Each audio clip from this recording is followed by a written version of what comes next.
When I started fixing old laptops from my garage, my family thought I'd completely lost it. "Riley, why are you wasting your time with junk?" my mom asked, shaking her head like I was some lost cause. My cousin laughed and said, "Next, you'll be selling scrap metal at the flea market." If your dreams were ever dismissed as trash, hit like, share, and subscribe. This one's for everyone who turned nothing into something unstoppable. What they didn't know was that those junk laptops were my secret goldmine. I'd figured out how to buy busted laptops from auctions, fix them with cheap parts, and flip them online for triple the price. No one saw the months I spent on YouTube tutorials, the nights my hands were full of grease and wires, the days I skipped meals just to save for tools. All they saw was a garage full of broken machines. But then came that family barbecue. Everyone was showing off. My cousin bought a boat. My uncle just closed a big real estate deal. Then my brother smirked and said, "Riley, still playing with e-waste?" I didn't say a word. I just turned on the outdoor TV and played the Bloomberg Tech interview they did with me last week. My name, my face, and my brand, Revive Byte, on national TV. Everyone went dead quiet. My cousin who laughed, his smile faded. Then I pulled up my phone, opened my Stripe dashboard, and turned the screen around. $1.2 million in revenue this year. From garbage, right? My dad nearly dropped his plate. My mom whispered, "Is this real?" And just then, ding, a notification, another order. "I guess someone else just bought trash," I said, walking back inside. Uncle Ron followed me inside, pretending to be casual. "Riley, I always told you were smart with computers. We just didn't realize how serious you were." He chuckled nervously, but I could see the panic in his eyes. The same man who once said, "Tech work is for losers who couldn't make it in the real world," was now suddenly interested in my business model. The rest of the evening turned cold. No one made eye contact. Conversations got quieter. They weren't laughing anymore. They were calculating, whispering. My cousin Tyler even tried to joke it off. "So, you hiring?" I gave him a look and smiled. Not for people who mocked me while I built it. A few weeks later, everything changed. I got an email from the city. They wanted to partner with my company to launch a tech recycling program. I'd be training underprivileged teens to fix old laptops, just like I did. The same skills they laughed at? Now the city was paying for them. I didn't tell my family, not yet. Instead, I invited them to a little event I was hosting. No details, just an address and time.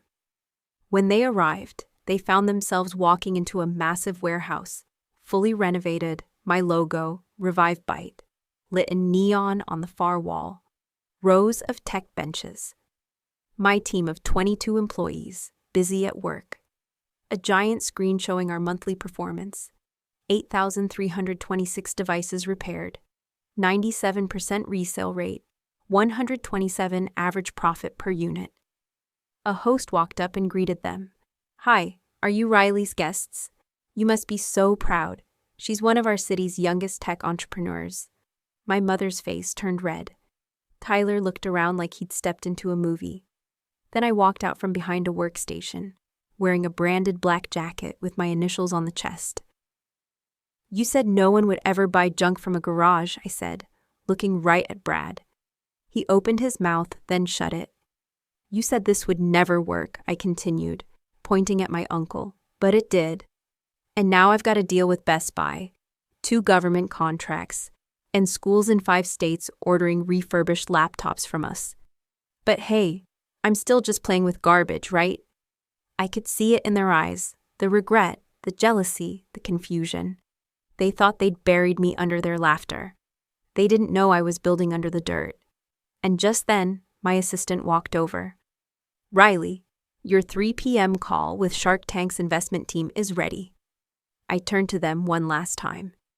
This is what happens when you underestimate the quiet one. I walked into my office, floor-to-ceiling glass, minimalist decor, and my favorite thing, silence. The kind of silence that only comes after years of noise, years of being told I wasn't enough, Years of pretending their words didn't hurt. I sat down in front of my laptop and joined the Zoom call. On the screen, 4 of the biggest names in venture capital stared back at me. One of them smiled. "Riley, we've reviewed your numbers. We'd like to offer a $3.5 million investment for a 15% stake in ReviveByte." I didn't flinch. "I appreciate the offer, but I built this alone, with zero help, zero investors, zero belief from anyone." There was a pause. Then another offer came, $5 million for 10%. Behind the screen, I saw my reflection, not the girl they laughed at, not the one in the garage fixing broken fans and sticky keyboards. This reflection wore power, poise, purpose. I smiled. "Let me think about it." An hour later, I went back out to the main floor.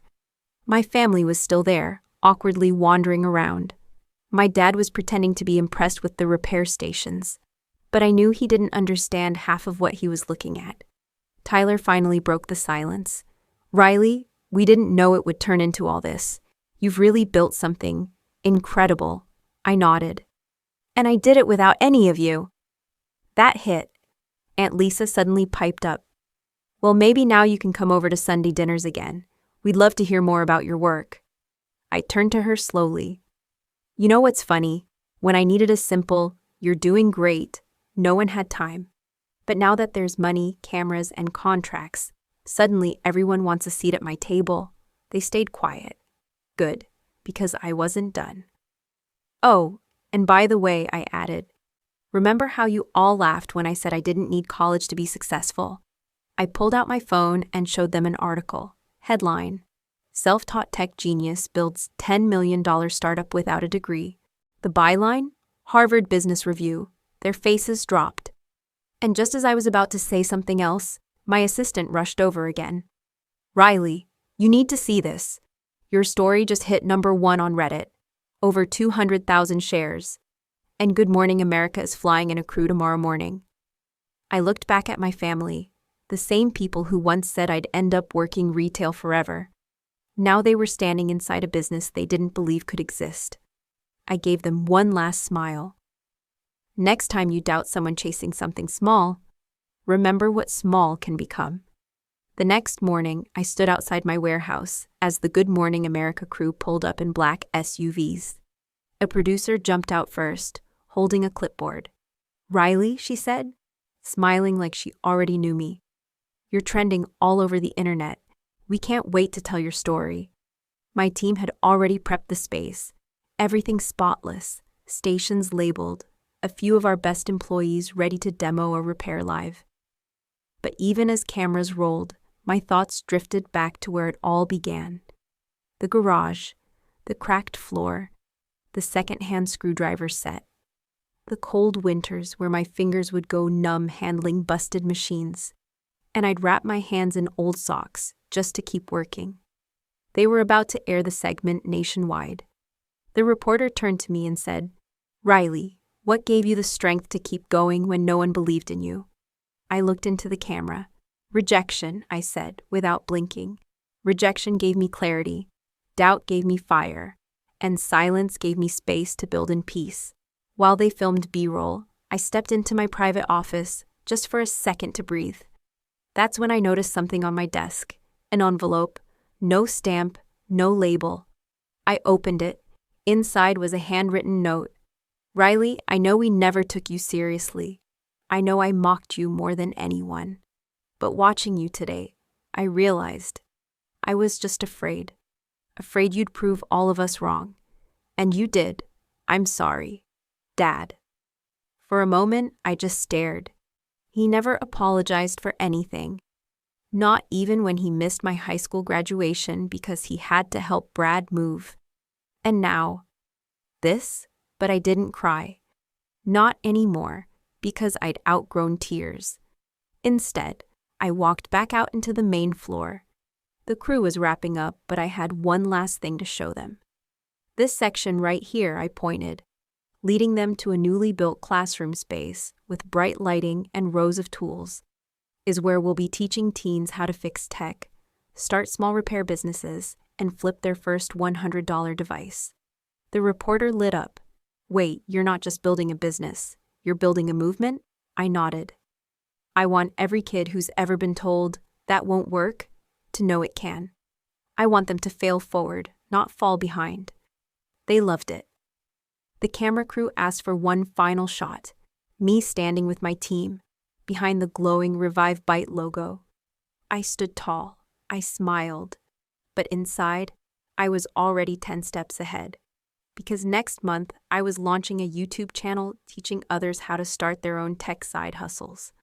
A brand new repair toolkit line was in production, and a deal was nearly finalized to provide refurbished laptops to public schools in low-income neighborhoods. 20,000 devices in Phase 1. That night when the segment aired, my phone exploded. DMs, emails, calls from people who'd ghosted me, companies that once ignored me, relatives who hadn't checked in for years. Everyone suddenly remembered my name. And just when I thought the night was over, there was a knock on my apartment door. I opened it and froze. Standing there, holding a bottle of wine and a sheepish grin, was Brad, the cousin who mocked me louder than anyone. I saw the show, he said. You killed it. I was wondering if maybe you could help me with something. I've got this startup idea, but I don't know where to start. I stared at him, stone-faced, then slowly stepped aside and gestured inside. Come on in, I said, but in my mind I was already smiling, not because he was asking for help, but because I finally had the power to say yes or no. That night, as I watched my story trend across every platform, I realized something powerful. Success didn't just silence them. It freed me. I wasn't proving anything to them anymore. I'd already won. The same family who once laughed at me now quoted me, shared my videos, used my story as an example of resilience. But I didn't need their praise. I had something better, peace. Because I didn't just build a business, I built myself. From rejection, from scraps, from silence. And now, the world didn't just know my name, they respected it.